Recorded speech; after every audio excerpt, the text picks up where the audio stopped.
अस्सलामुअलैकुम प्यारे भी, उम्मीद करता हूँ आप सब भी खैर खैरियत से होंगे। ये मेहमान आए हुए हमारे पास और इनसे पूछते हैं कहाँ से आए हैं और कितने जानवर लिए। अस्सलाम वालेकुम सर। वालेकुम अस्सलाम। क्या हाल है सर? ठीक हो? अल्लाह का करम है। आपका नाम क्या है? मैं तालिब हुसैन। तालिब भी, इधर आके कैसे फील किया, कहाँ पे आए थे बहुत अच्छा। और इधर रहे हो और अब जानवर लेके अभी जाने वाले हो? बहुत अच्छा फील किया और रात को बहुत अच्छी खातिर नवाजा की इन्होंने। सही और है। दिन में भी, सुबह में भी, अभी तक ये 3 टाइम माशाल्लाह मेरी बहुत अच्छी खातिर हूँ।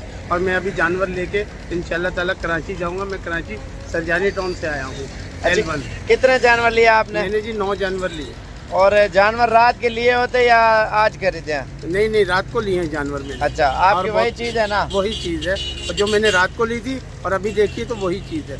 और एक किसी फाड़ के था साथ- एक बकरी में, वो वापस इन्होंने चेंज करके दिए मुझे। ऐसा है ना? जी जी। खुश हो के जा रहे हो? अल्हम्दुलिल्लाह, किसी अल्हम्दुलिल्लाह। किस्म का मसला नहीं, परेशानी कुछ वीडियो नहीं। में खुल के आप बता सकते कुछ हो? भी नहीं, कोई परेशानी नहीं। अल्हम्दुलिल्लाह आपने मेरे साथ बहुत अच्छा तावन किया। सही। और साबिर भाई के पास आए और आपको बहुत अच्छा ये गाइड करेंगे, जो भी भाई हमारा है। सही है। जो काम करना अक्सर चाहते लोग हैं। टेंशन लेते हैं ना, वो नहीं, कहते हैं नहीं। इधर जाएंगे कैसा माहौल होगा, क्या होगा। मेन रोड के ऊपर डेरा है हमारा। जी जी जी। और आपने सही। जानवर खरीदे हैं, हर बंदा आ रहा है, ले रहा है। अल्हम्दुलिल्लाह बहुत अच्छा हुआ मेरे साथ और बहुत अच्छा इन्होंने मेरे को गाइड किया है इन्होंने। और इन्होंने और जानवर इनकी बहुत लिए मेहरबानी माशाल्लाह, है। ये वाले। जी जी। और राजनपुरी गोट लिए हैं, बिल्कुल प्योर चीज है।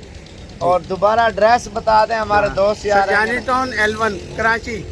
कराची से। जी, और सरजानी टाउन L1 में। हाँ, बाकी इंशाल्लाह जिंदगी री मुलाकात होगी।